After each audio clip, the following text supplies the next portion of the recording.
Hey friends, ஒரு சிம்பிளான cash deal கூட உங்களோட பாக்கெட்டை காலி பண்ணிடும். என்ன சொல்றீங்க அப்படின்னு கேக்குறீங்களா? ஃபார் எக்ஸாம்பிள், விமல் அவருடைய ஃப்ரெண்டு கிட்ட 80,000 rupees கேஷ் கடனா வாங்குறாருன்னு வச்சுக்கோங்க. அவருக்குமே ஹெல்ப் கிடைச்சிடும். ஆனாலுமே அவர் கவர்மெண்ட்ஸோடைய ரூல்ஸ் படி விமல் 80,000 rupees ஃபைனா கட்டணும். எப்படி அப்படின்னு கேக்குறீங்களா?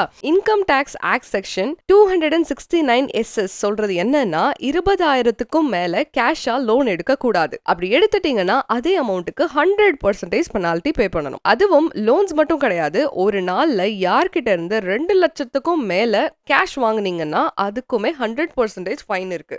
இப்போ ரீபே பண்ணும்பொழுது கவனமா இருங்க. ஃபார் எக்ஸாம்பிள் 18,000க்கு நீங்க borrow பண்றீங்கன்னு வச்சுக்கோங்க. 22,000 நீங்க கேஷை ரீபே பண்ணீங்கன்னா இது செக்ஷன் 269T மீறின மாதிரி ஆயிடும். இதுக்கு பெனால்டி அதே 22,000 பே பண்ணணும். கவர்மெண்ட் கிளியரா சொல்றது என்னன்னா பிளாக் மணியை ஸ்டாப் பண்றதுக்காக கேஷ் டிரான்சாக்ஷன்ஸ்ல ரூல்ஸ் எல்லாமே ரொம்பவுமே கடுமையா போட்டுட்டாங்க. சோ சேஃப் சாய்ஸ் என்ன அப்படின்னு கேட்டீங்கன்னா பெரிய அமௌண்ட்ஸுக்கு கேஷ் யூஸ் பண்ணாதீங்க. அதுக்கு பதிலா UPI, NEFT, RTGS, IMPS, check இந்த மாதிரி அபிஷியல் வழிகள் எல்லாமே யூஸ் பண்ணிக்கோங்க. சோ பெரிய அமௌண்ட்டுக்கு கேஷை அவாய்ட் பண்ணிடுங்க.